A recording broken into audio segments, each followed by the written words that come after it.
Jawa Timur, sekitar tahun 1990-an ke atas. Dusun adalah bagian dari desa, tempat yang menyajikan keindahan alam dan tenangnya hidup bagi masyarakat pedesaan. Ya, Dusun Setan, ini nama samaran.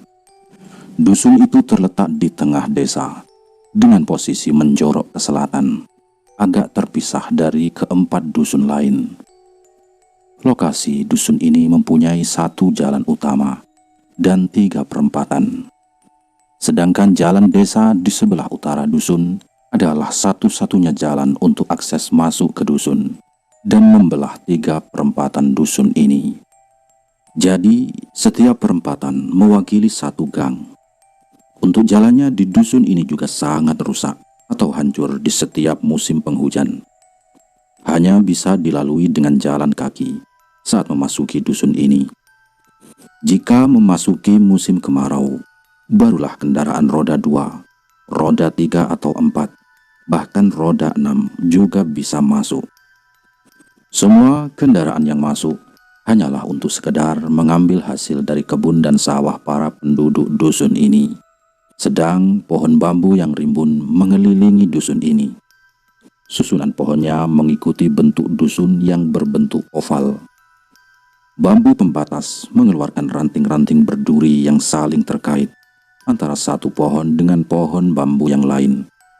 Di siang hari pun, rumah-rumah yang di sebelah kebun bambu cahayanya meredup seperti sore hari. Jadi, pemandangan rumah penduduk di samping kebun bambu terlihat singup atau suram, bisa dikatakan menyeramkan.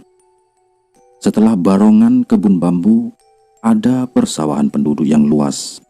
Baru selanjutnya akan memasuki dusun yang lain, atau kalau terus masuk ke hutan.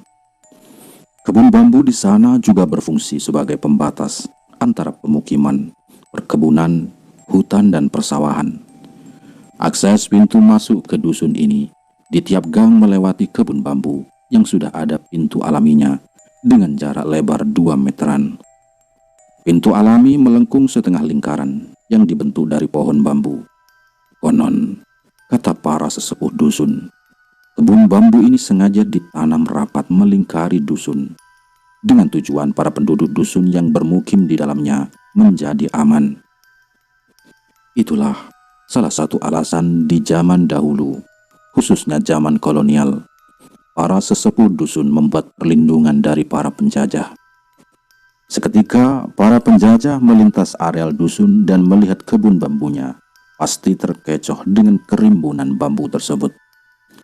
Dulunya pintu menuju dusun ini hanya ada 1 buah. Itu pun dibuat cukup untuk 1 orang saja yang bisa keluar masuk. Sedangkan terdapat 1 daun pintu yang terbuat dari ranting bambu berduri atau carang sebagai penutupnya. Tapi di tahun 1990-an, semua gang yang menuju sawah dan kebun sudah ada pintunya masing-masing. Pintu itu sudah dibuat agak lebar sekitar 2 meteran. Memang saat itu kalau dilihat sekilas dari luar, yang terlihat di dusun ini hanya kebun bambu yang lebat dan rapat. Di sisi dusun sebelah barat, selatan, dan timur terdapat sendang atau mata air yang berada di bawah pohon beringin. Di sisi utara ada juga, tetapi sudah masuk ke wilayah dusun lain. Setiap sendang ada 2 reco atau arca, reco pentung atau duara pala. Arca-arca tersebut berukuran sekitar 30 cm, terbuat dari andesit di tiap pintu masuk. Arca-arca ini terdapat di depan tiap kiri kanan pintu masuk. Hampir setiap hari, di depannya diberi sesajen oleh warga. Diberikan berupa cok bakal atau bunga kembang-kembang sesajen dengan 3 dupa yang sudah terbakar di atasnya. Untuk kegiatan warga dusun, setiap ada hajatan, mereka pasti membawa tumpeng untuk diberkati di salah satu sendang. Hal ini sudah menjadi budaya saat itu. Di sendang sendiri difungsikan untuk sumber kebutuhan minum, mandi, dan memasak warga dusun. Dulu, para penduduk dusun mengambil air atau ngangsu dari ketiga sisi mata air Sendang, khususnya Sendang bagian selatan. Sumur yang ada di Sendang ini disebut sumur gede atau sumur besar, karena dipercaya warga langsung tembus menuju ke laut selatan. Untuk penerangan, saat itu di dusun ini belum terjamah sama sekali. Menjelang malam hari, suasana dusun terasa sepi dan gelap. Hanya beberapa rumah yang menyalakan lampu minyak tanah ditaruh di ruang tamunya sebagai penerangan pribadi. Sedangkan waktu habis isya saja, warga dusun sudah tidak ada yang terlihat di jalan. Selain jalannya kurang bagus, di dusun itu juga tidak ada hiburan sama sekali. Hanya ada 2 warung kopi kecil sebagai arena bapak-bapak kumpul-kumpul, tepatnya di sisi utara dan selatan dusun. Kedua warung itu pun buka di pagi buta dan tutup di siang hari. Untuk peristiwa ini, peristiwa pelolong sendiri, terjadi sekitar rentang tahun 1990 sampai tahun 2000 di sisi barat Dusun Setan. Dusun ini di tahun 1990-an masih sangat terpencil, atau bisa dikatakan pedalaman, jauh dari pusat kecamatan maupun kota, meski masih berada di Pulau Jawa. Dusun ini terletak di salah satu wilayah kabupaten dengan julukan Arek di Jawa Timur. Dari dusun kecil inilah hidup seorang anak bernama Bimo, Adi, Sukis, dan Anto. Mereka berempat terlahir dari keluarga sederhana di dusun ini. Di tahun 1990-an, Anto serta ketiga temannya sudah menginjak kelas 2 SD. Masih teringat jelas pengalaman dalam kepala Anto dengan ketiga sohib karibnya. Salah satu kejadian yang sampai saat ini tidak bisa dia lupakan. Seperti anak pada umumnya, di pagi hari, anak-anak dusun berangkat untuk bersekolah, melewati jalan yang berat. Mereka bergerombol 2-3 anak berjalan dengan kaki telanjang, serta tangan kanannya masing-masing berfungsi membawa sepatu.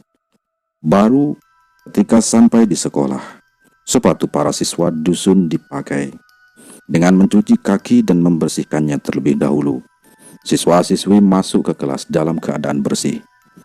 Pelajaran dimulai dengan guru yang jenaka. Sampai tak terasa, waktu berjalan dengan cepat. Teng teng teng teng. Jam 9.30 atau setengah 10. Bunyi lonceng besi yang dipukul pesuruh sekolah menandakan waktu untuk istirahat. Hari masih pagi untuk lonceng yang bernyanyi, karena waktu itu adalah hari Jumat, jadi jam belajar lebih pendek. Dari semua kelas 1 sampai 6, siswa seragam merah putih itu berhamburan keluar. Tetapi untuk Bimo, Adi, Sukis, dan Anto, mereka satu persatu berkumpul di sisi utara sekolah. Keempat anak-anak ini langsung duduk-duduk berjongkok, melingkar rapi saling berpandangan. Di bawah rindangnya jajaran 3 pohon terembesi yang memunculkan ide anak-anak untuk merencanakan sesuatu di sore hari. Bimo yang menatap Sukis langsung berkata, "Kis, nanti habis Jumatan cari laser ya." Laser ini adalah bunga tebu. Pinta Bimo dengan ide yang ingin berpetualang dan bermain selepas sekolah. "Cari di mana, Bim?" sambung Sukis penasaran. "Itu di kebun tebunya Anto," sahut Bimo dengan mengalihkan pandangannya kepada Anto. "Gimana toh? Boleh apa tidak?" sahut Adi dengan ucapan sedikit memaksa. "Sekalian toh sama cari tebunya di kebunmu," tegas Adi untuk meyakinkan Anto yang masih ragu. "Tebu kamu kan enak, tebu 32 pula," kata Bimo sedikit merayu. "Iya toh, tebumu manis-manis itu," jelas Adi menambahkan rayuannya pada Bimo. Dengan sedikit paksaan dan rayuan ketiga temannya, Anto pun diam dan berpikir sejenak. Ya sudahlah, nanti habis Jumatan ya. Aku ya ingin main laseran," jawab Anto yang juga sebenarnya ingin bermain laser. "Wah, sip toh," jawab Bimo yang sudah mulai semangat karena idenya berhasil. Pertemuan singkat di jam istirahat mereka berakhir tanpa sempat membeli jajan. karena sibuk dengan rencana sore hari. Keempat anak ini akhirnya kembali ke kelas dengan kompak, serta wajah ceria menghiasi mereka. Jarum jam terus berputar, hingga tak terasa waktu pulang sekolah tiba. Hari Jumat, jam 11 waktu Indonesia Barat. Keempat sahabat ini pulang sekolah bersama teman-temannya yang masih satu dusun. Sewaktu sampai di rumah, sebagai anak dusun yang patuh dan masih lugu, mereka ini langsung mandi, ganti baju tanpa diperintah orang tua. Selanjutnya mereka berempat bergegas berangkat salat Jumat di masjid, meski berbeda rumah dan gang. Lokasi masjid dari rumah mereka lumayan jauh, karena waktu jalan kaki itu ditempuh menghabiskan waktu sekitar 15 menit. Hal itu mereka lakukan bersama teman-temannya dan penduduk dusun yang lain. Mereka melakukan kewajiban itu dengan sukacita, meski berjalan kaki jauh, dikarenakan juga di dusun mereka ini masih belum ada masjid. Singkat cerita, selesai kewajiban yang mereka laksanakan, keempat anak kelas 2 SD ini buru-buru untuk pulang. Hati dan perasaan senang hari itu sudah tak terbendung, seakan tak mau menunda lama-lama lagi untuk bermain. Dalam perjalanan pulang dari masjid, mereka berempat janjian untuk berangkat bersama di perempatan kedua dusun sebagai tempat berkumpul. Sedang lokasi yang akan mereka tuju, tepatnya ini di sebelah barat dusun. Tapi harus melewati kebun bambu rimbun dan rumahnya si Anto. Rumah Anto sendiri lokasinya berjarak 3 rumah dari kebun bambu sisi barat. Saat Bimo datang, ketiga temannya sudah berkumpul semua di perempatan. Masing-masing anak membawa senjata. Adi dan Sukes membawa pisau. Si Anto membawa sabit. Sedang Bimo yang datang terlambat membawa bendo atau pisau tajam yang agak besar. Bimo berjalan santai dengan sedikit mengayunkan pisau besarnya naik turun untuk sekedar melatih untuk mengupas tebu. Ketiga temannya yang melihat Bimo dari jauh sedikit geram, terutama si Anto. "Woi Bim, ayo cepet!" teriak Anto yang duduk memandangi Bimo dengan muka kesal. "Wah, maaf kawan, aku makan dulu," sambung Bimo tanpa rasa bersalah dengan mempercepat langkahnya menuju kerumunan 3 temannya itu. Bimo melihat mereka bertiga sudah duduk-duduk, sudah siap siaga, dengan membawa senjata penuh untuk bermain. Ketiga anak ini memakai kaos dan celana pendek. Begitu pula dengan Bimo yang memakai celana pendek seragam sekolahnya warna coklat dan kaos warna hijau. Hal ini sangat lumrah dilakukan anak dusun waktu itu. Setiap kali main, mereka pasti membawa alat-alatnya, karena sambil mencari sesuatu di kebun atau di sawah. Saat Bimo sampai, kelengkapan anggota persatuan anak-anak ini dirasa sudah sempurna. Tanpa membuang-buang waktu lagi, mereka langsung mulai berangkat jalan kaki tanpa sendal dari gang kedua menuju kebun tebu.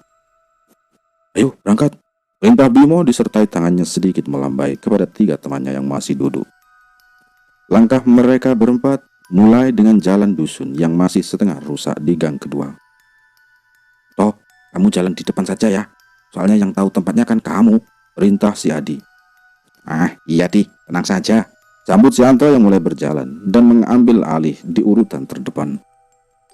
Jalan mereka mulai berbaris memanjang ke belakang, dengan Anto sebagai pemandu jalan. Jalanan gang kedua menuju sisi barat telah terlewati. Keempat bocah ini mulai memasuki kebun bambu atau barongan bambu terlebih dahulu. Tanah liat yang masih lembek bercampur daun kering bambu mereka lewati ketika memasuki areal tersebut. Kebun bambu yang rimbun sepanjang 10 meter mereka lewati, dengan kondisi penerangan yang redup di bawahnya, padahal masih siang hari. Matahari pun juga masih terik di jalanan. Sedikit merinding sebenarnya anak-anak ini saat melewati kebun bambu di sisi barat. Saat itu terowongan barongan bambu sudah habis. Mereka menemui ada sebuah pintu alami yang terbuat dari pohon bambu. Kira-kira pintu itu selebar 2 meteran, tapi tanpa daun pintu. Rombongan Anto terus berjalan ke barat melewati pintu itu. Di sini, Anto tetap menjadi yang terdepan. Pasalnya, dari mereka berempat, hanya Anto saja yang pernah ke kebun tebu milik ayahnya. Untuk ketiga temannya ini belum pernah sama sekali main di daerah sisi barat dusun. Selepas kebun bambu terlewati, mereka berempat melewati pematang sawah selebar 1,5 meter. Di setiap kiri pematang kebun, pohon tebu mulai terlihat menjulang tinggi dan terhampar ke depan dengan sedikit cahaya yang masuk menerangi pematang kebun. Plaster-plaster yang indah sedikit bergoyang di atas pohon tebu, menandakan kebun tebu di sisi barat dusun sudah menua dan siap panen. Jalanan pematang kebun yang dilalui mereka ditumbuhi rumput pendek menghijau karena jarang dilewati orang-orang dusun. Anto yang masih di depan sebagai pemandu semakin pede untuk memperlihatkan kebun milik keluarganya, dan ia tetap berjalan berbaris beriringan melewati pematang sawah lurus ke barat sekitar 300 meter. Baru sejauh pematang itu dilalui, mereka tiba di pertigaan kebun. Tepat di tengah pertigaan, mereka berbelok arah ke utara, mengikuti jalanan pematang kebun yang sudah ada. Dari pertigaan pematang sawah mereka kemudian berjalan lurus sekitar kurang lebih 100 meter. Selesai jarak itu ditempuh, barulah mereka berempat sampai di depan kebun tebu milik si Anto. Waktu sampai di kebun, Anto yang sudah membawa belati bersiap-siap mau menebas pohon tebu dari samping pematang kebun. Tapi gerak-gerik Adi ini diketahui oleh Anto selaku anak dari pemilik kebun. Anto yang sekilas mengetahui gerak tubuh Adi, ia pun langsung menatap Adi dan spontan berucap, "Woi, jangan yang di pinggir deh. Nanti aku dimarahin ibu kalau ambil di situ," kata Anto keras dengan memandang takut dengan apa yang dilakukan si Adi. "Lah, terus piye? Bagaimana?" jawab Adi dengan menghentikan setengah ayunan tangan kanannya. "Tebunya mau dipanen, ambil yang tengah saja biar tidak kentara," jawab si Anto serius. Padahal Anto ini juga tadinya izin ke ibunya, hanya main ke kebun bukan untuk mengambil tebu. Dikarenakan juga Anto takut kalau ketahuan orang tuanya jika mengambil tebu dengan membawa banyak teman-temannya. Memang tebunya si Anto waktu itu termasuk tebu idaman anak-anak dusun. Di dusun itu mereka biasa menyebut dengan tebu 32. Tebu ini ialah tebu idaman anak-anak dusun. Tebu dengan ciri berwarna ungu kehitaman, dan pohonnya juga tinggi besar. Rasanya juga sangat manis. Kalau sehabis dikupas tebu ini, digigit pun mudah patah alias rapuh. Sedikit perdebatan di antara anak-anak kecil itu membuat mereka rehat sejenak di pematang kebun. Tak lama kemudian, siang itu, Anto memutuskan untuk masuk ke tengah kebun dan berencana memakan tebu di tengah-tengah kebun. Satu persatu dari keempat anak dusun ini turun. Semuanya turun dari pematang sawah, memasuki parit dengan meloncat ke bawah. Yuk, yuk, yuk. Loncatan anak-anak SD ini satu persatu menuruni pematang sawah menuju parit kebun Anto yang masih sedikit berair. Anto masih paling depan, langsung mulai berjalan dengan kembali memimpin. Ia membawa sabit sambil menebas rumput yang tinggi dan juga menebas daun tebu yang kering atau daduk di parit sisi tengah kebun tebu yang menghalangi jalan mereka. Di dalam parit, cahaya mulai redup meski di siang hari karena rimbunnya tanaman tebu menutupi parit yang sedalam 1,5 meter. Sedang bau amis dan busuk ikut tercium kuat saat mulai memasuki jalanan parit.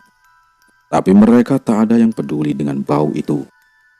Mereka hanya menganggap hal itu biasa terjadi di areal kebun tebu dusun ini. Mereka berempat tetap berjalan dengan riang menuju tengah kebun. Dengan tangan ketiga anak di belakang Anto, sesekali mereka memainkan senjata dan ikut menebas daun tebu yang kering. Sejauh sekian puluh meter jalan yang sudah mereka lalui. Dan saat mau sampai di tengah kebun, langkah kaki Anto ini berhenti secara mendadak. Anto hanya diam, tidak bicara sepatah kata pun. Hanya kedua tangannya yang direntangkan untuk menghalau laju langkah ketiga temannya yang masih di belakang tubuhnya. Sedang di tangan sebelah kanan, Anto juga masih tetap memegang sabit, tapi tanpa ada gerakan sama sekali. Ketika kepala temannya yang berada di belakangnya ini penasaran. Dengan rasa yang penasaran memuncak, ketiga kepala anak-anak di belakang Anto berebut naik turun, menyamping dan saling mencari celah untuk melihat pemandangan di depan Anto. Memang, siang itu di dalam jalanan parit, asupan cahaya meredup dan remang-remang. Ketiga teman Anto tetap berebut mencari tahu pemandangan di depan dengan memicingkan mata masing-masing. Anto yang di depan berhenti mematung. Ia ikut memicingkan mata untuk memandangi dengan seksama sosok di hadapannya. Pertama kali ia lihat adalah sebuah mata sebesar nampan bambu yang melayang di atas tanah sekitar 1 meter.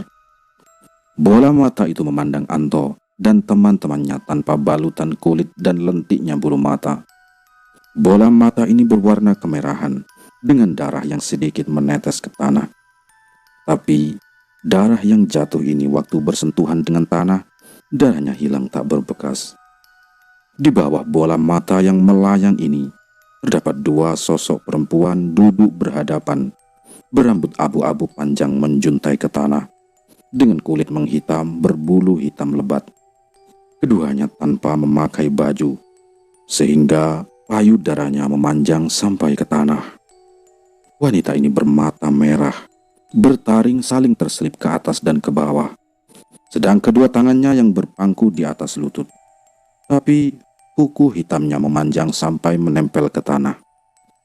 Kuku dari kaki wanita ini juga hitam dan memanjang, sedang baunya yang busuk sangat menyengat hidung. Awalnya, kedua wanita ini yang sebelumnya hanya duduk saling berhadapan, perlahan menoleh ke arah keempat anak ini. Tatapan bola mata di atas dan tatapan kedua wanita ini sadar ada tamu yang tak diundang. Keempat anak ini juga tidak tahu apa yang mereka lakukan di tengah kebun milik Anto ini. Mereneo kabeh kon, sini kalian semua, ucap kedua wanita yang bertaring dengan suara serak dan berat. Spontan, Anto di depan dan sudah mengetahui cerita hantu ini dari orang tuanya, langsung berteriak keras. Pelolong, pelolong, pelolong. Ya, itu adalah sebutan hantu dengan wujud satu bola mata sebesar nampan di dusun setan ini.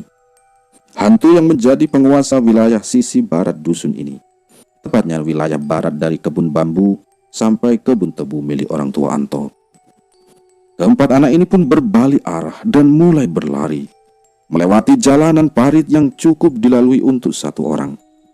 Mereka berempat saling berebut keluar kebun, dengan berlari saling mendahului satu sama lain karena ketakutan.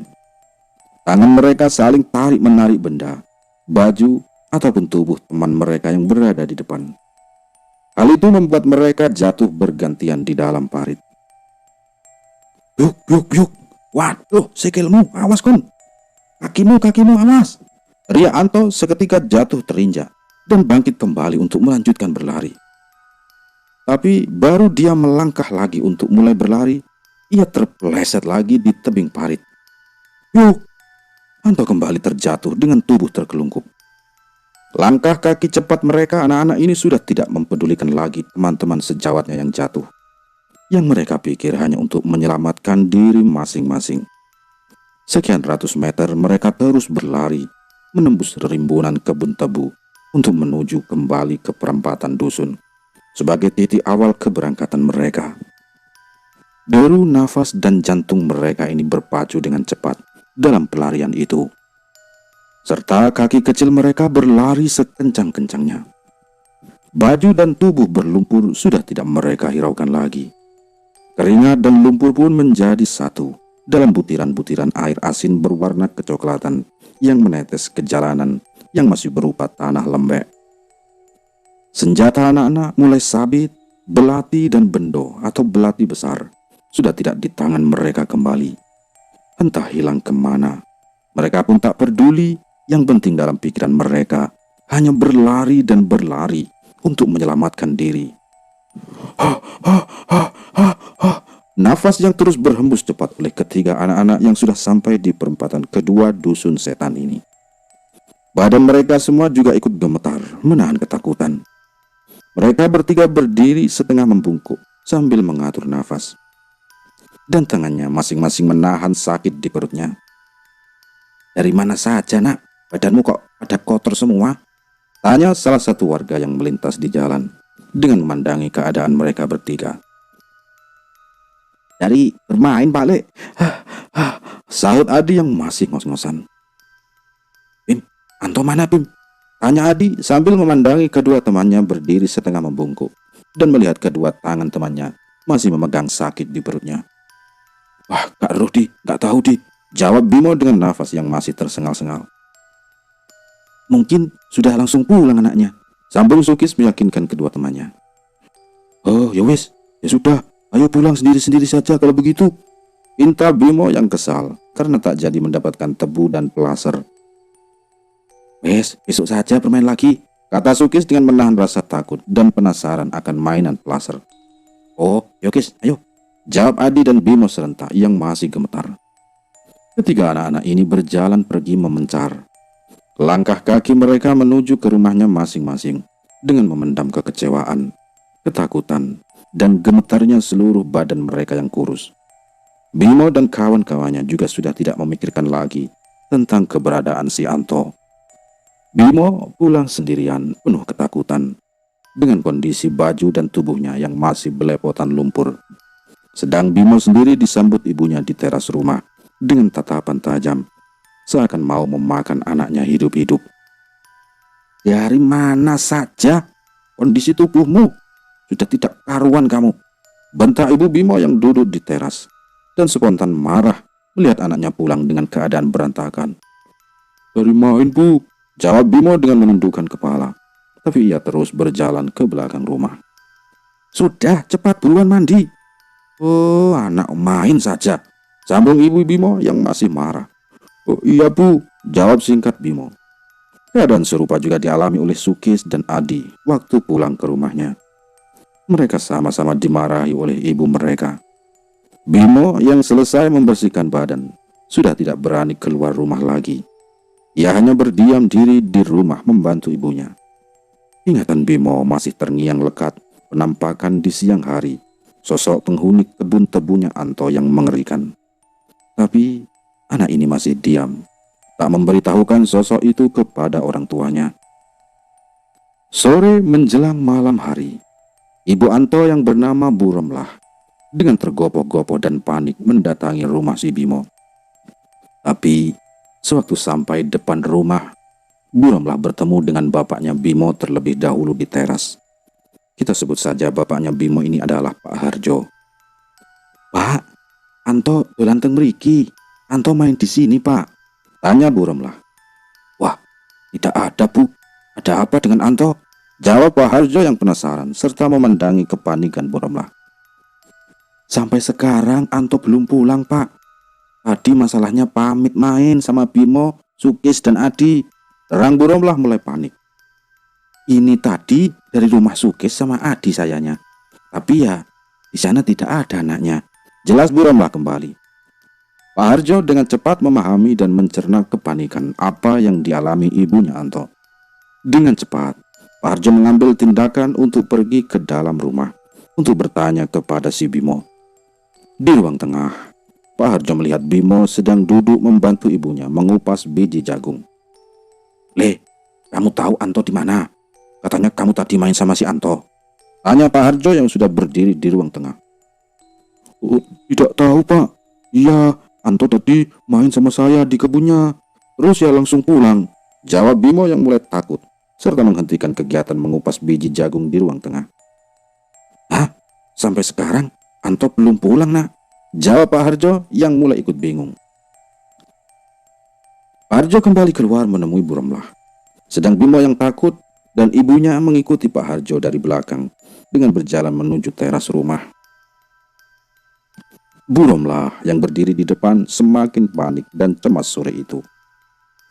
Dengan raut muka semakin tak berarah, waktu Bu Romlah melihat Bimo sudah berdiri di hadapannya, dengan cepat ia pun berkata, "Nak Anto kemana? Sampai sekarang anaknya belum pulang?" Tanya Bu Romlah penuh harap kepada Bimo. "Tadi habis dari kebun tebunya, terus langsung pulang bule," jawab Bimo mulai merasa takut akan keberadaan temannya yang masih belum pulang. "Loh, dari kebun mana? Kebun tebu Plolong tak Bim?" tebak Bu Romlah. Iya Bu," jawab lirih Bimo dengan menundukkan kepalanya karena merasa bersalah. "Waduh, cilaka ini nak," celetuk Bu Romlah. "Kamu kenapa main ke situ Bim? Itu tempatnya angker," sahut Pak Harjo yang merasa ikut bersalah. Bimo hanya menunduk diam tanpa kata, tidak berani menjawab lagi pertanyaan orang tuanya dan Bu Romlah. Mereka semua sedih melihat keadaan di sore hari itu. Gerak tubuh Ibu Anto juga semakin gelisah dengan perasaan yang tak menentu. "Pak Har, tolong Anda bantuin mencari Anto ya," pinta Bu Romlah. "Oh, nggih Bu. Ayo dicari," jawab Pak Harjo. Pak Harjo seketika itu pergi dengan Bu Romlah untuk mencari Anto. Mereka mulai menanyakan Anto kepada tetangga kanan kiri rumah mereka. Pak Harjo juga mencarinya. Bu Romlah dibantu tetangga yang lain mencari di areal kebun tebu. Pencarian dengan mengandalkan penerangan obor malam itu belum melihat adanya Anto. Hanya bekas telapak kaki anak-anak di pematang sawah dan parit yang terlihat. Malam itu, di pematang kebun tebu, bau-bau busuk mulai menyengat. Bulu kuduk para warga ikut berdiri semua. Semua warga gang kedua yang mencium bau busuk itu dan merasakan hal yang tidak enak. Akhirnya malam itu mereka memutuskan untuk kembali pulang. Sekitar jam 9 malam, mereka yang ikut mencari keberadaan Anto sudah berkumpul di rumah Bu Romlah. Di rumah Anto sendiri malam itu, beberapa tetangga termasuk Pak Harjo masih berkumpul di rumah Bu Romlah. Dari bisik-bisik mereka yang berada di rumah Bu Romlah, mereka saling mencerna dan bertukar informasi untuk menerka keberadaan Anto malam itu. Air mata kesedihan Bu Romlah juga ikut mengalir beranak pinak di pipinya. Tak lama kemudian, Pak Ruslan selaku Bapak Anto pulang kerja dengan mengayuh sepeda. Ia kaget mendapati rumahnya malam itu sudah ramai. Pak Ruslan sendiri adalah pekerja di pabrik tebu. Waktu itu ia pulang malam karena ada salah satu lori kereta pengangkut tebu yang anjlok dari rel. Sepeda Pak Ruslan pun disandarkan di pagar bambu depan rumah. Ia berjalan dengan cepatnya menuju teras rumahnya, berhias wajah penasaran.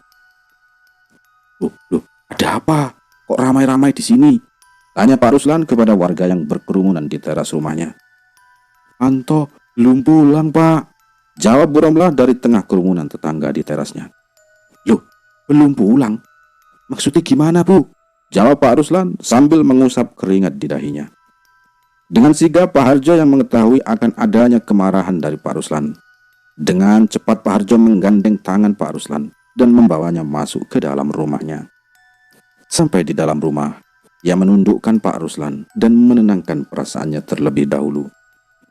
Perlahan, Pak Harjo yang merasa ikut bersalah menjelaskan kejadian yang menimpa Anto.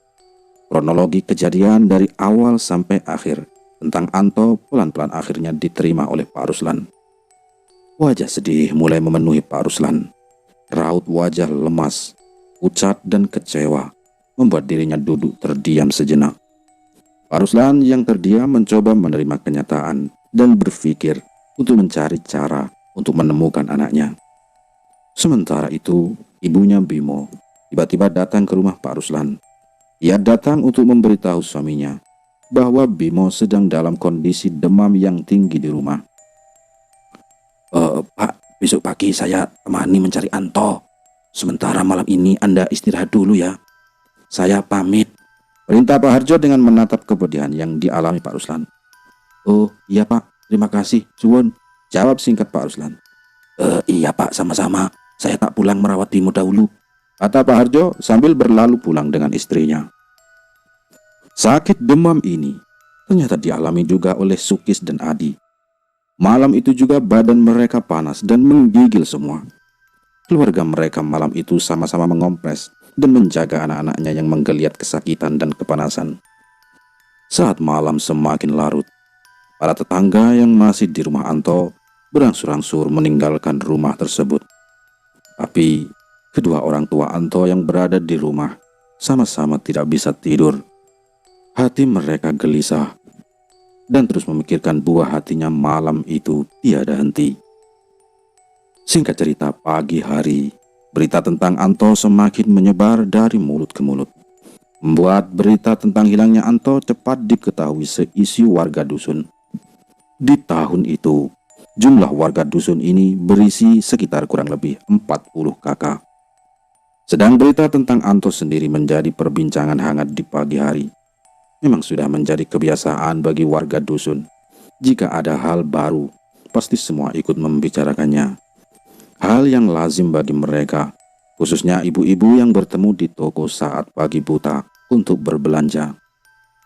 Pencarian Anto di pagi hari mulai dilakukan kembali oleh bapaknya.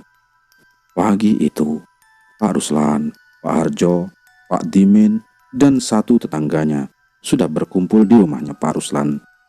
Hari masih pagi, sekitar jam 7. Mereka berempat mulai mencari dengan menyisir dari gang kedua dusun setan ini. Mereka berempat berjalan perlahan, mengamati kanan kiri jalan. Tak lupa, ia memeriksa pelan-pelan belakang rumah warga gang kedua. Dirasa di gang kedua tidak menemukan Anto. Pencarian bergeser ke gang ke-1 dan gang ketiga. Tapi, lagi-lagi, pencarian mereka sampai siang belum membuahkan hasil. Wajah lelah mereka mulai muncul dengan kekecewaan. Sejenak mereka kembali pulang untuk makan dan istirahat. Tapi mereka berempat ini melanjutkan pencarian lagi mulai jam 2 sore hingga menjelang malam dengan mengitari setiap sudut rumah warga kembali. Hingga senja sudah mulai meredupkan sinarnya, Anto belum juga ditemukan. Sedang hari sudah mulai malam. Mereka yang merasakan kenyataan itu akhirnya memutuskan pencarian dihentikan kembali. Pak Ruslan sendiri sewaktu berjalan pulang ke rumah berencana melanjutkan pencarian kembali sehabis Isya, karena ia merasa tak terima anaknya hilang begitu saja tanpa kabar dan bekasnya. Sedang Ruslan sendiri tak tega melihat istrinya di rumah selalu sedih, menangis dan lemas memikirkan Anto. Malam hari, sekitar pukul 7:15, sehabis Isya, Pak Ruslan bersama 4 orang tetangga tadi siang mulai mencari Anto kembali. Kali ini, mereka memulai pencarian dengan berjalan ke sisi barat dusun. Lokasinya persis di kebun bambu yang bersebelahan dengan kebun tebu milik Pak Ruslan. Wilayah dari kebun bambu yang memanjang ke barat itu sendiri disebut areal atau wilayah Pelolong. Setibanya mereka di lokasi Pelolong, mereka terus berjalan menyusuri kebun bambu dengan membawa obor dan sebuah senter untuk memulai pencarian. Pak Dimin yang saat itu membawa senter, tak sengaja sorot senternya mengenai sosok seekor burung. Ia melihat burung berkuku yang tidur sendirian di dahan bambu yang pendek. Saat melihat burung ini, ia dengan cepat mendatangi rimbunan dahan pohon bambu.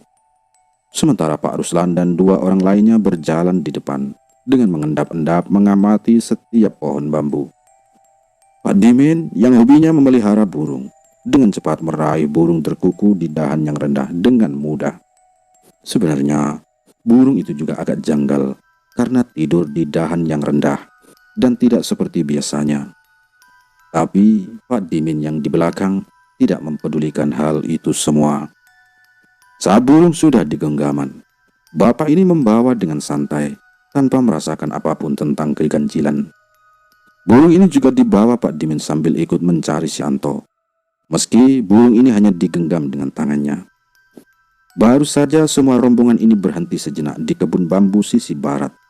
Aroma-aroma anyir dan busuk mulai tercium oleh keempat orang ini.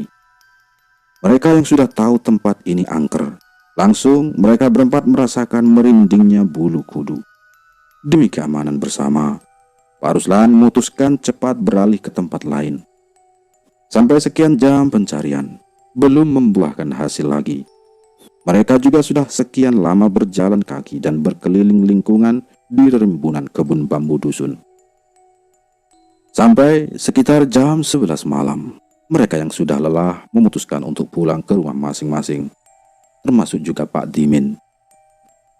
Malam itu, Pak Dimin membawa pulang burung yang diperoleh dari pelolong atau rimbunan pohon bambu pelolong. Tapi semua rekannya tidak ada yang peduli dengan apa yang dibawa pulang oleh Pak Dimin. Pak Ruslan sendiri yang pulang dengan kecewa, berencana esok hari menanyakan kepada orang pintar, karena ia sudah mulai putus asa. Waktu sudah di rumah, Pak Ruslan dengan istrinya, suasananya semakin suntuk dan sedih atas kehilangan anaknya. Sedang malam itu juga, Adi, Bimo, dan Sukis masih demam. Meski pagi harinya sudah dibawa berobat ke puskesmas. Pagi hari di dusun yang cerah, tapi tak secerah suasana hati keluarga Pak Ruslan. Pagi itu Pak Ruslan yang masih membersihkan kandang sapi di belakang, tiba-tiba dikagetkan dengan teriakan suara perempuan yang memanggil-manggil di depan rumah. "Pak Ruslan, Pak Ruslan!" teriak istri Pak Dimin yang tadi malam ikut membantu melakukan pencarian Anto. "Oh yo, jawab dari dalam kandang sapi Pak Ruslan. Istri Pak Dimin yang mengetahui sudah ada jawaban. Ia secara perlahan mendudukkan suaminya ini di kursi kayu teras rumahnya Pak Ruslan. Setelah mendengar panggilan suara perempuan, Pak Ruslan berjalan cepat ke depan dan membuka pintu ruang tamu. Pak Ruslan ini melihat temannya yang tadi malam duduk di kursinya dengan tatapan kosong. Ada apa, Mbak? Pagi-pagi sudah kesini. Itu Dimin itu kenapa?" tanya Pak Ruslan yang sudah berdiri penasaran. Pak Ruslan memandangi Pak Dimin duduk dengan tatapan kosong ke depan, seperti orang buta. "Enggak tahu, Pak. Sewaktu tidur tadi malam, Mas Dimin teriak-teriak, tapi bangun-bangun menangis, sebab matanya sudah tidak bisa melihat lagi," jelas istrinya. "Loh, kok bisa, Mbak?" jawab Pak Ruslan sambil memandangi wajah Pak Dimin terus-menerus. "Ya tidak tahu aku, Pak," sambung istri Pak Dimin yang sedih. "Tolongin suamiku ini, Pak," minta istri Pak Dimin lagi dengan sedih. "Oh ya Mbak," jawab singkat Pak Ruslan. "Tolongin aku, Rus. Tadi malam sehabis membawa burung terkuku dari pelolong, aku bermimpi pelolonge. Katanya mata yang besar itu berpesan kepadaku, menyuruh cepat mengembalikan burungnya. Kalau tidak mau, aku bakal dibunuh, Rus. Tapi saat aku ketakutan sekali, aku langsung bangun. Lah kok mataku sudah tidak bisa melihat apa-apa lagi ini. Rasanya gelap semua di hadapanku ini," jelas Pak Dimin yang sedih. "Oh, begitu ceritanya. Yamin, tenang saja, nanti tak bantu. Ya sudah ya, habis ini ayo dikembalikan burungnya kalau begitu. Terus habis itu sekalian mencari orang pintar buat menanyakan keberadaan Anto," jawab Pak Ruslan sembari menenangkan keluarga Pak Dimin. Pak Ruslan sehabis mendapat info dari istri Pak Dimin, dengan singkat bergegas kembali masuk ke dalam rumah untuk mengganti bajunya. Di dalam rumah istrinya memang tidak ada, karena istrinya itu baru saja pergi belanja di toko kelontong atau peracangan. Dan tanpa pamit kepada sang istri, Pak Ruslan pergi mengantar Pak Dimin pulang ke rumahnya. Di tengah perjalanan, saat melintas di jalanan gang kedua, ia melihat Pak Harjo. Pak Harjo pagi itu yang sedang bersiap-siap dengan sepedanya mau berangkat ke pabrik gula. Tak sengaja Pak Harjo ini juga melihat Pak Dimin sedang berjalan dituntun dua orang secara pelan-pelan. "Loh, kenapa Pak Dimin, Bu?" tanya Pak Harjo yang memandangi mereka bertiga sedang berjalan perlahan. "Tidak tahu, Pak. Bangun tidur suamiku sudah tidak bisa melihat," jawab istri Pak Dimin dengan nada sedih dan memegangi suaminya berjalan pelan. "Oh, Pak Har, habis ini bisa minta tolong bantu saya?"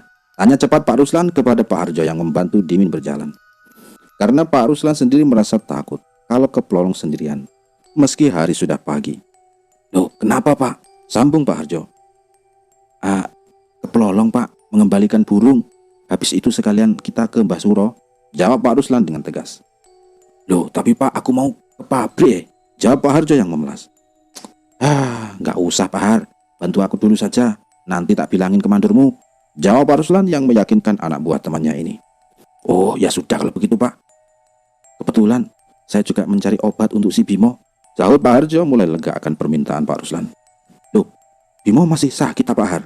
Tanya Pak Ruslan yang penasaran. Isi Pak, masih Pak. Jawabnya Pak Harjo singkat. Oh ya sudah, berangkat. Iya Pak. Jawab Pak Harjo dengan berjalan cepat.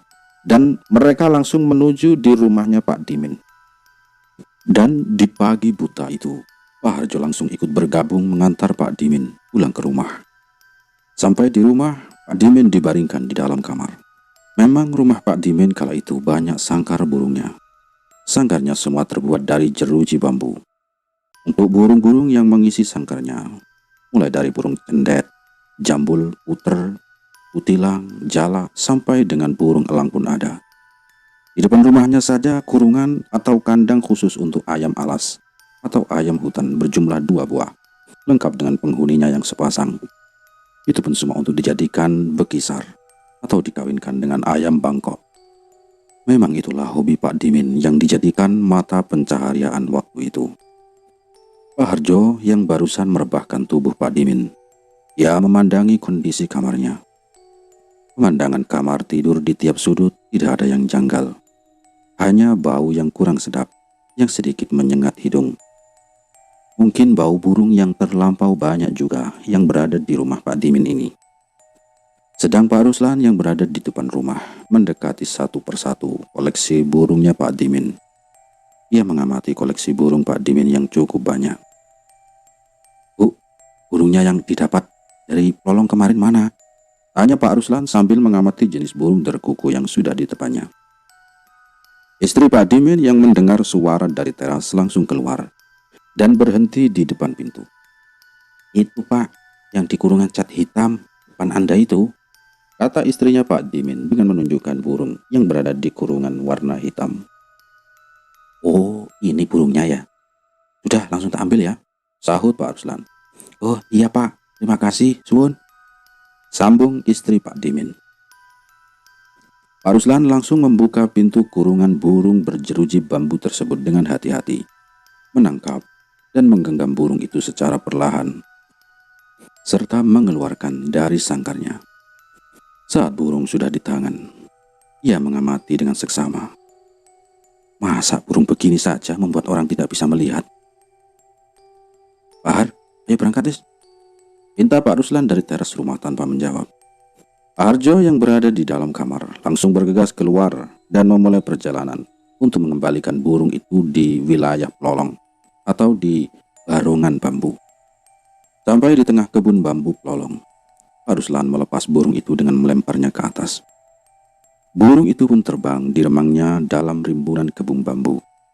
Lama-kelamaan burung itu menghilang dengan sendirinya, memakan cahaya yang redup dan keangkeran kebun bambu pelolong. Sedang Pak Harjo dan Pak Ruslan yang melihat itu, langsung mereka ini merinding. Ayo Pak, pindah dari sini, pinta Pak Ruslan yang mulai menyeret tangan Pak Harjo untuk pergi dari pelolong. Mereka pun pergi dengan cepat meninggalkan lokasi. Selepas berjalan dari pelolong, mereka langsung pulang untuk mengambil sepeda di rumah Pak Ruslan. Perjalanan Pak Ruslan ke kecamatan sebelah mencari pencerahan akan masalah Anto, Bimo, dan Pak Dimin dimulai. Perjalanan mereka tempuh di jalan yang masih beralas tanah agak lembek. Jadi, kalau berboncengan agak susah juga. Kadangkala ban mereka masuk ke dalam tanah liat yang masih menghisap kuat di jalanan waktu itu. Beberapa kali mereka harus turun untuk menghindari beratnya medan. Dari desa ke desa mereka lewati, sampai akhirnya mereka melihat rumah Mbah Suro, orang pintar juga sekaligus guru spiritualnya Pak Ruslan. Rumah yang terbuat dari papan kayu dengan 2 jendela kanan kiri di depannya. Pintu model kupu tarung sederhana yang terbuat dari papan kayu jati, serta halaman depan rumah Mbah Suro yang luas terbentang sampai jalanan. Dari pagar bambu depan rumah Mbah Suro, mereka berdua sudah turun dari sepeda. Pak Ruslan menuntunnya sampai tepat di depan pintu masuk rumah Mbah Suro. Setelah memarkirkan sepedanya, ia langsung berjalan sendiri dan berdiri di depan pintu ruang tamu Mbah Suro. Sedang Pak Harjo mengikuti Pak Ruslan dari belakang. Dok, dok, dok, dok, dok. Kula nuwun, Mbah, Mbah. Retek. Suara pintu kayu ruang tengah Mbah Suro yang mulai terbuka. Dari pintu ruang tengah, nampak seorang kakek keluar dengan memakai kopiah putih bundar melingkar, dengan baju lengan panjang yang tidak dikancingkan, serta memakai sarung warna gelap. Ia berkulit coklat, matanya yang sudah keriput. Oh, awak murus. Ya, masuk sini. Pinta Mbah Suro yang berjalan dari pintu ruang tengah, seakan sudah tahu akan kedatangan Pak Ruslan. "Nggih, Mbah," jawab Pak Ruslan yang langsung menuju kursi di ruang tamu. Sudah tak tunggu kamu. Dari kemarin tidak kesini-sini. Kata Mbah Suro yang agak kesal, serta mulai duduk di kursi ruang tamunya. "Oh, nggih, Mbah. Maaf, kemarin masih mencari Anto," jawab Pak Ruslan yang mulai duduk di hadapan Mbah Suro bersama Pak Harjo. Hehehe. Nah iya itu masalahnya. Aku ini sudah tahu anakmu kalau hilang. Temannya anakmu lagi sakit semua. Terus temanmu ya buta matanya kabeh. Dari kemarin aku juga sudah menunggu kamu, Ros. Jawab Mbah Suro dengan tatapan tajam dan meraih rokok kreteknya di saku. Wajah Pak Ruslan dan Pak Harjo saling berpandangan. Tak percaya kalau masalah ini sudah diketahui oleh Mbah Suro secara lengkap. Guru spiritual Pak Ruslan memang tak bisa dipandang remeh waktu itu. Mereka berdua kembali menatap Mbah Suro dengan penuh harapan. "Terus, bagaimana ya, Mbah? Menyelesaikan masalah ini semua? Saya sudah bingung, Mbah. Mencari kemana-mana belum ketemu anak saya," tanya Pak Ruslan. Sudah. Habis ini pulanglah dulu. Besok pagi kamu bancaan ya di tempat Rondo Kuning, perintah Mbah Suro.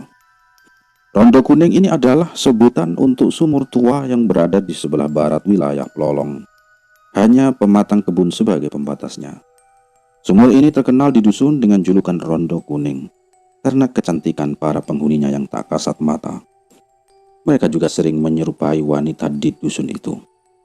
Sumur ini berhubungan erat kaitannya dengan Plolong. Terus anak saya bagaimana, Mbah? Sama Pak Timinya juga. Tanya Pak Harjo yang ingin anaknya cepat sembuh. Ini kalau buat anak Muar. Tunggu sebentar sini. Jawab Mbah Suro yang bangkit dari duduknya dan masuk ke dalam rumah. Tak lama kemudian, Mbah Suro keluar kembali membawa sebuah benda yang terbungkus kain putih. Kain itu membentuk seperti melilit sebuah kendi. Dengan langkah sedikit tertatih, Mbah Suro meletakkan benda itu di atas meja. "Ini Har, minumkan ke anak kamu. Oleskan semua sekujur tubuhnya. Teman-temannya yang masih panas kasih juga," perintah Mbah Suro yang serius. "Oh ya Mbah, terima kasih Mbah," sahut Pak Harjo. "Imin agak berat Har, soalnya mengambil peliharaan Plolong. Meski sudah kamu kembalikan burungnya, ya itu diurus belakangan saja." "Oh, ya sudah, Mbah. Kalau begitu saya pamit pulang dulu," kata Pak Ruslan dan Pak Harjo. "Ya sudah, cepat pulang. Besok pagi aku yang akan mendoakan bancaannya di Rondo Kuning," jawab Mbah Suro. Mereka berdua langsung pulang sehabis mendapat arahan dan obat dari Mbah Suro. Perasaan senang, Pak Harjo dan Pak Ruslan terbawa sampai rumah. Pak Ruslan mengantar Pak Harjo terlebih dahulu ke rumahnya sebelum pulang. Sampai di rumah, Pak Harjo langsung memberikan air itu kepada Bimo dan mengoleskan air itu dengan tangannya ke seluruh tubuhnya Bimo. Sedang Pak Ruslan di rumah memberitahukan kepada istrinya tentang perihal yang harus disiapkan untuk esok hari. Setelah memahami informasi dari suaminya, Buromlah bergegas saat itu juga untuk ke toko kelondong. Buromlah membeli semua perlengkapan untuk bancaan besok. Hari semakin beranjak. Tak lupa, Pak Harjo setelah memberi Bimo air itu, perlahan panasnya mulai turun dan sembuh seketika. Mengetahui hal ini, Pak Harjo langsung pergi dan memberikan air itu kepada teman-teman Bimo yang masih sakit. Malam itu pun berlalu dengan sedikit bahagia untuk teman-teman Anto karena kesembuhan mereka. Pagi hari, langit dusun beratap gumpalan sedikit mendung abu-abu yang meliuk berserakan menutupi mentari. Mbah Suro yang terbiasa jalan kaki pagi itu berjalan dengan tergesa-gesa menuju rumah Pak Ruslan. Sampai di rumahnya Pak Ruslan, Mbah Suro disambut senyum ceria olehnya. Pak Ruslan segera mengajaknya duduk dan berbincang sejenak, khususnya tentang tata cara ritual di Rondo Kuning yang akan dijalankan. Dengan mencerna keterangan secara singkat dan memahami apa yang sudah disampaikan oleh Mbah Suro, pagi itu mereka memutuskan langsung beranjak pergi ke areal Rondo Kuning. Saat itu juga, para tetangga dan sebagian warga dusun sudah siap di depan rumah Pak Ruslan. Dirasa sudah siap, mereka mulai berjalan dengan membawa banyak nampan dan jajanan pasar dengan bantuan para tetangga. Sebagian tetangga dan warga ikut berjalan berbaris di belakang Mbah Suro.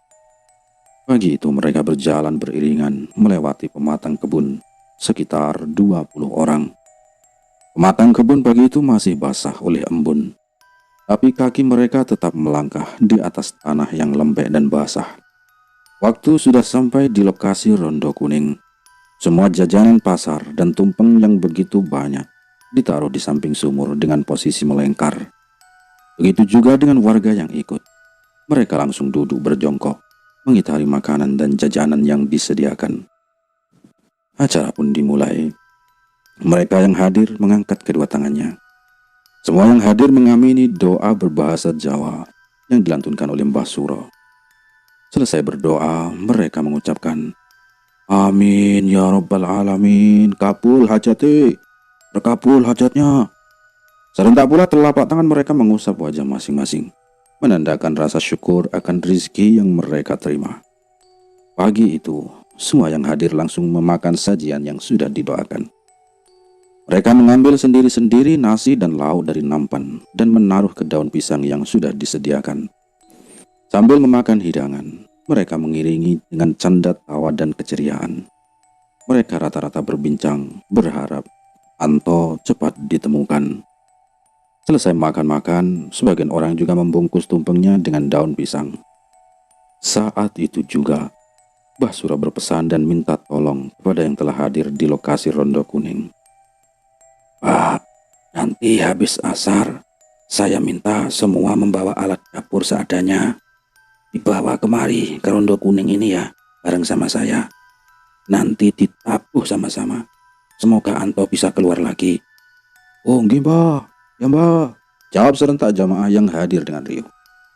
Perlahan, satu persatu orang-orang yang hadir berangsur-angsur pulang. Tinggallah Pak Ruslan dan Mbah Suro berdua di areal Rondo Kuning. Mereka tetap duduk menghadap sumur peninggalan zaman kerajaan itu. Mbah Suro kali ini mulai berdiam dengan posisi seperti semedi menghadap sumur. Sebentar, tunggu Wirus di sebelahku. Aku pamit sama Mbok Rondo biar nanti bisa dibantu, perintah Mbah Suro sambil mulai memejamkan matanya. "Nggih, Mbah," kata Pak Ruslan, menuruti apa yang diperintahkan oleh Mbah Suro. Ia tetap di sebelahnya duduk dengan tenang. Suara hening di areal itu menambah konsentrasi Mbah Suro untuk bernegosiasi dengan penunggu sumur bekas kerajaan. Untungnya, di sumur Rondo Kuning terkenal dengan penghuni jin yang baik dan cantik-cantik. Tapi di sisi areal Pelolong, penghuninya terkenal bengis dan usil. Sementara Mbah Suro masih terdiam dalam semedinya. Bau wewangian dupa, melati dan bunga kenanga mulai bermunculan di sekeliling sumur tua itu. Pak Ruslan hanya diam dan menghisap dalam-dalam wewangian dari makhluk penghuni sumur tua itu, karena ia tidak melihat wujud penghuni sumur. Lokasi yang tadinya lembab kini mulai tergeser oleh angin semilir, mulai mengusik mereka yang duduk berdua. Angin itu pun ikut menggoyangkan dedaunan tebu di sekelilingnya. Seketika angin terus berhembus dengan segarnya. Mata Mbah Suro saat itu juga mulai terbuka. Sudah Ros, nanti sore kesini lagi ya. Sementara ini, ayo istirahat dulu di rumahmu, pinta Mbah Suro yang mulai berdiri di depan sumur. "Oh nggih Mbah, monggo," jawab singkat Pak Ruslan. Sebelum beranjak pulang, Pak Ruslan membereskan wadah yang dijadikan tumpeng terlebih dahulu. Ia menata dengan rapi sehingga memudahkan saat dibawa pulang. Sekitar jam 9 pagi, mereka mulai berjalan di atas pematang kebun yang masih lembek menuju rumah Pak Ruslan. Sesampainya di rumah, Mbah Suro hanya duduk bersila. Ia berdiam dan memejamkan mata di ruang tamu Pak Ruslan sendirian. Dengan cara kebiasaan seperti inilah Mbah Suro dikatakan beristirahat. Sedangkan Pak Ruslan sendiri ke belakang membersihkan kandang sapinya dan memberikan makan kepada hewan ternaknya. Waktu terus berputar, hingga tak terasa sore hari pun menjelang. Sehabis salat asar, sebagian warga dusun telah berkumpul di halaman rumah Pak Ruslan. Mereka yang hadir adalah jamaah tadi pagi yang ikut bancaan di Rondo Kuning. Mereka semua membawa alat yang bisa ditabuh, mulai kentongan, kaleng biskuit, wajan, dandang, panci, dan lain sebagainya. Setelah dirasa siap, Mbah Suro memberi arahan. Sebagian warga disuruh untuk menabuh di sisi timur kebun bambu Plolong. Sebagian warga diajak Mbah Suro ke areal Rondo Kuning yang langsung bersebelahan dengan wilayah Plolong sisi barat. Hal itu dilakukan karena kekhawatiran Mbah Suro dengan keluarnya Anto yang belum bisa diprediksi, entah dari gerbang sisi timur atau gerbang sisi barat. Sore itu warga dusun berjalan ramai-ramai dengan dua kelompok warga menuju lokasi yang sudah ditentukan. Dengan rasa gotong royong tanpa beban dan rasa kekeluargaan yang masih tinggi, mereka merasa sangat senang bisa membantu tetangganya yang sedang kesusahan. Sore itu, saat semua warga sudah berada di lokasi masing-masing, tabuhan dengan tangan kosong dan kayu seadanya, mereka mulai. Suara dengan irama ngawur dan nada ala kadarnya mulai bergema di sisi barat dan sisi timur Plolong, saling bersahutan. Semakin sore, semakin riuh suara yang dikumandangkan oleh warga. Sedang kejadian yang dialami Anto sendiri, seingat Anto waktu terjatuh di parit kebun tebu. Ia merasa hening saat masih terpelungkup atau tipe terjatuh di atas lumpur dalam parit. Tapi sewaktu ia mulai bangun dan duduk, Anto ini merasa sudah berada di rumahnya sendiri. Anehnya, waktu dia bangun tidak ada bekas air, daun tebu dan lumpur sedikit pun di bajunya ataupun di tubuhnya. Waktu itu ia seolah-olah sudah berada di sekitar rumahnya sendiri. Tepatnya Anto merasa sudah berada di depan teras rumahnya sendiri. Ia duduk termenung, kebingungan, sambil mengingat kejadian yang ia alami. "Oh, aku sudah di rumah ya," gumamnya lirih. Saat kebingungan, ia sedang menggaruk kepala untuk meyakinkan keadaannya saat itu. Dalam suasana masih kebingungan itu, sosok seperti ibunya berjalan keluar dari rumah. "Nak, ayo makan dulu," pinta sosok ibunya. "Ya Bu," jawab Anto yang mulai berdiri dan berjalan menuju dalam rumah. Saat itu juga Anto tidak berpikir apapun. Ia hanya berjalan masuk ke dalam rumah mengikuti ibunya dari belakang. Ia melihat mie goreng yang sudah tersedia di dapur. Anto hanya diam memandangi sajian mie instan itu. "Tumben ibu buatkan aku mie. Mimpi apa ibu ini semalam?" Seletu Anto yang masih terdiam mematung memandangi mie tersebut. "Bekas dimakan nak, mumpung masih hangat," riak ibunya dari dapur belakang.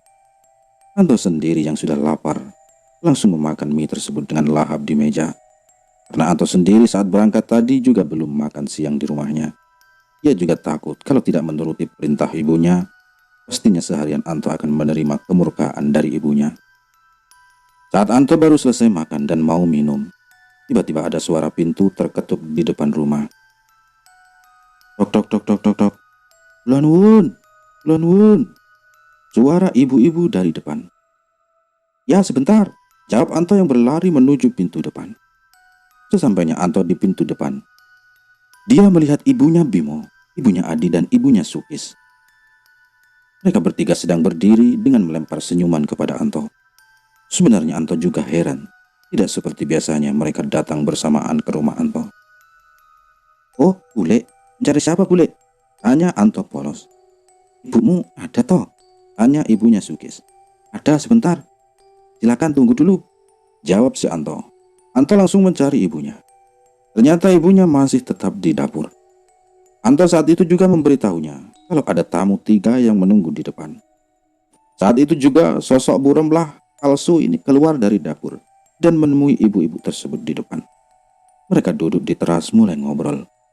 Dan Anto sendiri yang sempat melihatnya tidak mendengar apa yang diperbincangkan ibu-ibu tersebut. Anto sendiri mulai bermain sendirian di ruang tamu, sekilas sambil mengamati ibunya yang di depan rumah. Saat itu Anto mulai bermain tanah liat yang sudah berada di depannya. Mainan tanah liat itu dibentuk dengan berbagai macam, mulai mobil-mobilan, patung hewan, dan permainan anak laki-laki lainnya. Waktu terus berjalan. Anto semakin asyik bermain dan tak mempedulikan lagi mereka yang di depan. Sampai beberapa puluh menit, tiba-tiba ada suara-suara tabuhan yang berasal dari arah belakang rumah dan seberang jalan depan rumah. Suara tabuhan itu semakin lama semakin mengeras, dan mendekatinya disertai suara-suara yang memanggil namanya. Anto, Anto, duk, duk, duk, duk, duk, duk, duk, Anto. Anto yang sedang duduk bermain sejenak berhenti. Ia mendengarkan suara-suara itu dengan seksama. Lama-kelamaan, Anto pun mulai penasaran karena suara-suara itu seperti suara para tetangganya. Ia pun mulai berdiri dan melangkahkan kakinya untuk keluar. Saat berjalan mencari asal suara itu, langkah kakinya terhenti di teras rumahnya. Tangan kanan Anto langsung disambar ibunya dengan cepat dan dipeluk dengan tangan kanannya. Dalam pelukan ibunya itu, ia tetap mendengar suara tabuhan dan teriakan orang-orang yang memanggilnya semakin mengeras. Tak sengaja, kepalanya mendongak ke atas. Ia kaget melihat ibunya berubah menjadi sosok perempuan berbulu lebat, persis seperti yang ia temukan di kebun tebu. Siapa kamu? Tolong, tolong, kata Anto dengan menjerit histeris. Dan seluruh tubuhnya mulai bergetar hebat. Sedang kedua tangannya meronta-ronta, berusaha untuk melepaskan diri dari pelukan sosok wanita yang menyeramkan itu. Suaranya Anto sendiri semakin mengeras waktu meminta tolong, meski tangisannya semakin kencang. Semakin ia teriak, semakin kuat pegangan sosok wanita berbulu ini. Sekilas ia juga sempat melihat ketika ibu temannya ini juga berubah menjadi sosok wanita yang sama persis dengan wanita yang mendekapnya dengan erat. Hal yang mengejutkan ini dengan cepat membuat Anto pingsan di pelukan sosok wanita itu. Selain ketakutan yang sudah menjadi-jadi, Anto pingsan juga dikarenakan bau dari sosok keempat wanita ini menjadi sangat busuk. Lalu, yang dialami warga dusun Plolong di sore harinya. Sore hari menjelang maghrib, warga dusun masih beramai-ramai memukul peralatan dapur di kebun sebelah barat Plolong. Kegiatan yang dipimpin Mbah Suro semakin agresif di sore hari.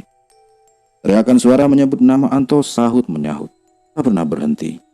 Dan suara tabuhan dari alat-alat dapur semakin lama semakin dikeraskan. Saat hari semakin gelap, bulu kuduk semua warga yang ikut mulai merinding semua. Mereka mulai diselimuti rasa ketakutan. Bah, ayo pulang bah. Iya Mbah, takut, kata salah seorang warga yang berdiri di pematang tebu bersama warga yang lain. Sebentar, teruskan nabuhnya. Sebentar lagi pada keluar hantunya Plolong itu, jawab Mbah Suro dengan tegas untuk menahan warga yang mau kabur. Setelah itu warga yang berada di pematang kebun areal sisi barat Plolong melihat dengan samar-samar sosok empat wanita berambut panjang. Mereka semua keluar dari celah-celah pohon tebu. Wanita-wanita ini mulai menari-nari keasikan, berjoget tanpa menghiraukan sekelilingnya dan orang-orang di pematang kebun yang berada jauh di depannya. Mereka orang-orang ini berjajar memanjang saat para wanita itu berjoget dengan pelan. Dan wanita itu mendekati warga di pematang kebun. Gerak tubuhnya seperti orang lagi mabuk-mabukan. Tangan dan kakinya saling bergerak leluasa, menembus daun bambu di tengah kebun tebu yang rimbun. Semakin lama, semakin mendekat para wanita ini kepada para rombongan para penabuh. Bah, gimana ini bah? Kata warga yang sudah gemetar ketakutan dan siap lari. Sudah, pindahlah ke belakangku semua. Dengan rasa ketakutan yang sudah menjalar di ubun-ubun, semua warga bergeser di belakang Mbah Suro. Mereka sendiri kebanyakan menunduk, tidak mau melihat sosok dari dalam kebun bambu itu. Mbah Suro sendiri masih berdiri membungkuk, mengamati akan kemunculan Anto dari dalam kebun tebu. Ia juga memberi aba-aba mantra ke arah sumur rondo kuning. Demikian juga saat itu, Plolong hantu dengan wujud bola mata satu persatu mulai muncul dari dalam keremangan cahaya kebun tebu. Kali ini sosok mata sebesar nampan itu jumlahnya banyak. Mata-mata itu mulai bermunculan di remang cahaya di belakang wanita yang menyeramkan. Plolong yang berdarah itu juga muncul di setiap parit kebun tebu dengan melayang secara perlahan. Di belakang wanita yang paling depan dengan wujud menyeramkan ini, muncullah sosok Anto dari semak-semak di bawah pohon tebu. Saat mengetahui hal ini, Basura yang sudah menunggu, ia langsung berlari merebut Anto. Basura berlari tanpa takut melewati setan wanita yang menari-nari. Saat di depan Anto, Basura melihat sosok anak ini sudah terkulai lemas tak berdaya dan tak sadarkan diri. Ia sudah duduk di tengah semak-semak bawah pohon tebu dengan kondisi yang mengkhawatirkan. Saat itu juga Basura langsung memanggulnya dan membawanya lari dari area sisi barat pelolong melewati pematang kebun tebu. Saat warga tahu Mbah Suro sudah menyelamatkan Anto, warga dusun mengikuti Mbah Suro lari tapi tetap di belakangnya. Mereka semua berlari dengan cepat karena sosok penghuni pelolong mengikuti mereka dari belakang, melayang perlahan dan masih berjoget. Suatu rombongan Mbah Suro sudah melewati kebun bambu. Suara tabuhan dari warga dihentikan. Seketika itu, sosok wanita-wanita yang mengerikan dan pelolong mengetahui tabuhan itu menghilang. Para penghuni pelolong yang tadinya berjoget mengikuti dari belakang sontak tersadar. Mereka saling bertatap satu sama lain, menyadari Anto telah lenyap dari genggaman mereka. Semua penghuni pelolong yang marah langsung mengejar dengan cepat warga dari belakang. Tapi usaha para penunggu pelolong terhenti di sisi barat sebelum pintu masuk kebun bambu. Mereka semua dihentikan oleh dua sosok wanita cantik dari sumur Rondo Kuning. Penghuni sumur yang sering kali membantu warga dusun. Sudah cukup. Ayo kembali ke alamnya masing-masing. Tidak perlu mengejar lagi, kata sosok wanita yang cantik jelita memakai gaun kebaya. Dengan rambut panjang hitam terurai sepinggang dan selendang berwarna kuning yang disampirkan di lehernya. Dengan muka masam dan memendam kemarahan, para makhluk itu kembali ke area pelolong lagi. Mereka bukannya takut sama penghuni Rondo Kuning, tapi mereka sendiri sudah terikat perjanjian antara penghuni sumur kerajaan dengan pelolong untuk tidak saling berperang lagi. Dulu rumornya di dusun ini, jikalau perjanjian dilanggar, para penghuni Rondo Kuning akan mengusir selamanya penghuni pelolong dari rumahnya. Sedang warga yang berada di sisi timur kebun bambu, mereka masih asik bermain alat tabuh. Tapi lama-kelamaan mereka semua juga ikut ketakutan. "Woi, mamangi metu, wis metu, ayo lari-lari," ujar salah satu warga yang melihat dan menunjukkan sosok Banaspati itu kepada warga lain. Mata mereka semua saat itu juga melihat bola api mulai bermunculan dari celah-celah pohon bambu. Jumlah Banaspatinya juga sangat banyak. Jadi sebelumnya kebun bambu yang sudah gelap berubah menjadi terlihat sangat terang.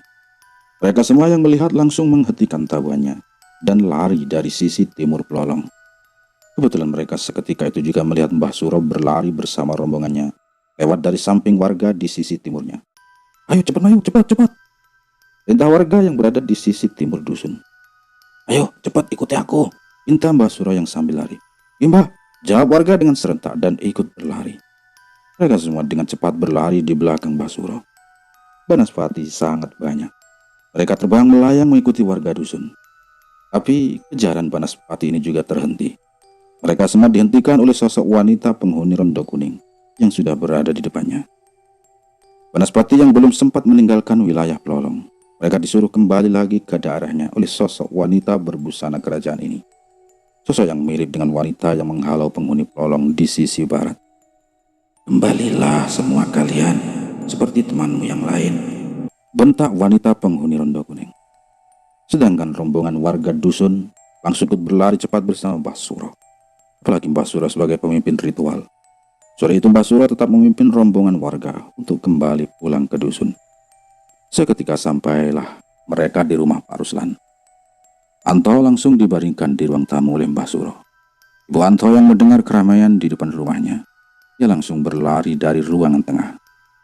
Saat melintas ruang tamu itulah, Bu Romlah atau ibunya Anto melihat anaknya sudah terbaring di ruang tamu. Dengan perasaan sedih, ia langsung memeluk histeris anaknya yang masih terbaring tak sadarkan diri di ranjang bambu. Mbah Suro sendiri yang masih berdiri di sampingnya dengan Pak Ruslan hanya mengamati keadaan Anto. "Oh, ambilkan air putih 1 gelas saja," pinta Mbah Suro. Iya Mbah, sebentar," jawab Bu Romlah. Bu Romlah sendiri langsung menurut apa yang diperintahkan oleh Mbah Suro. Sesaat kemudian ia sudah membawakan segelas air dari dalam rumah. Air yang sudah di tangan Bu Romlah langsung diberikan kepada Mbah Suro Tangan Mbah Suro yang masih cekatan langsung meraihnya dan membacakan air itu dengan mantra andalannya. Sekian detik Mbah Suro meminumkan air itu kepada Anto yang masih terbaring tidur. Belum sampai air itu masuk ke tenggorokan, Anto ini sudah tersedak. Ho ho ho ho ho. Anto mulai terbangun dan ia didudukkan oleh Pak Ruslan. Anto hanya merasa bingung karena ia merasa tidak pindah kemana-mana. Tapi kali ini rumahnya terlihat ramai oleh banyak orang. Pak, aku takut pak, kata Anto yang teringat ibunya yang menjadi sosok mengerikan. Pak Ruslan pun menghampirinya dan memeluknya. Mata Anto saat melihat Boromlah kembali dibenamkan ke tubuh bapaknya. Karena takut sosok ibunya berubah kembali menjadi wanita menyeramkan. Jangan takut nak, ini bapakmu sama ibumu yang asli, kata Mbah Suro yang menemani mereka. Iya nak, jangan takut ya, sambung Pak Ruslan yang tetap memeluk Anto dengan erat. Sedang warga yang ikut dan masih di luar rumah sedang istirahat duduk-duduk sejenak. Mereka masih menenangkan nafas yang masih ngos-ngosan dan menyeka keringat yang berjatuhan. Wah, minumnya mbak, mana? Celetuk salah satu warga yang duduk istirahat dengan bergerombol. Wah, di depan sudah disiapkan pak, jawab Boromlah dari dalam rumah dengan suara yang keras. Dengan cepat salah satu dari mereka mengambil air minum yang sudah tersedia di teras rumah Boromlah. Secara bergantian, mereka meminum air dari kendi atau teko dari tanah liat yang dibakar secara bergantian.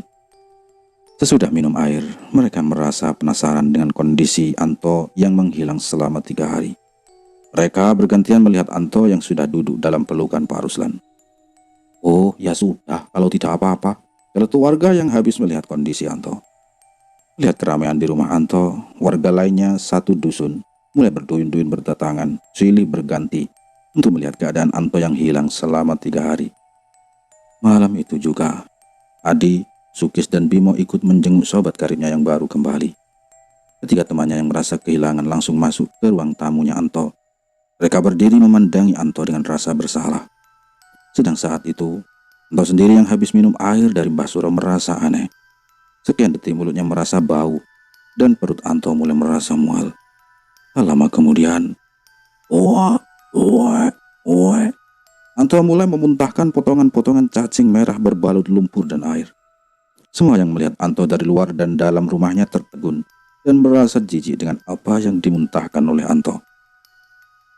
Ambilkan air lagi bu, minta Mbah Suro. Dengan cepat Boromlah kembali memberikan air untuk kedua kalinya kepada Mbah Suro. Mbah Suro meminumkan kembali air putih itu kepada Anto. Saat itu juga, Anto yang sudah sadar langsung menangis ketakutan. Ia memendamkan lagi wajahnya pada Pak Ruslan. Anto takut muntah yang isinya seperti itu lagi. Habis ini tidak usah bermain peplolong lagi ya, kata Mbah Suro di depan Anto. Iya mbah, jawab Anto yang masih ketakutan. Terus, beritahu teman-teman Anto sekalian, jangan bermain ke sana lagi, pesan Mbah Suro. Lah iku mbah, koncone, belakangi sampean, jawab Pak Ruslan sambil menunjuk ke arah Adi, Sukis dan Bimo. Ketiga teman Anto hanya menunduk malu dan takut atas yang telah mereka lakukan. Mbah Suro sendiri hanya geleng-geleng kepala saat melihat ketiga bocah ini. Ia melihat anak-anak ini dengan tatapan sedikit geram. Wes nak, pokoknya pesanku jangan bermain di pelong lagi ya, kata Mbah Suro sambil melihat ketiga anak ini. Nggih mbah, jawab ketiga anak ini dengan serentak. Mereka semua saat itu juga berjanji tak akan bermain ke pelolong lagi, apapun alasannya. Sejak kejadian itu, trauma mendalam bagi mereka terasa hingga saat ini. Hingga mereka berempat tidak pernah bermain dan menginjakkan kaki ke pelolong lagi sampai mereka lulus SMP. Sedang untuk sakit kebutaan yang dialami Pak Dimin berlangsung cukup lama, sekitar 8 tahun, ia baru bisa melihat lagi. Itu juga karena Pak Dimin habis mendatangkan pagelaran wayang kulit di Pelolong sebagai ucapan permintaan maaf terhadap Pelolong.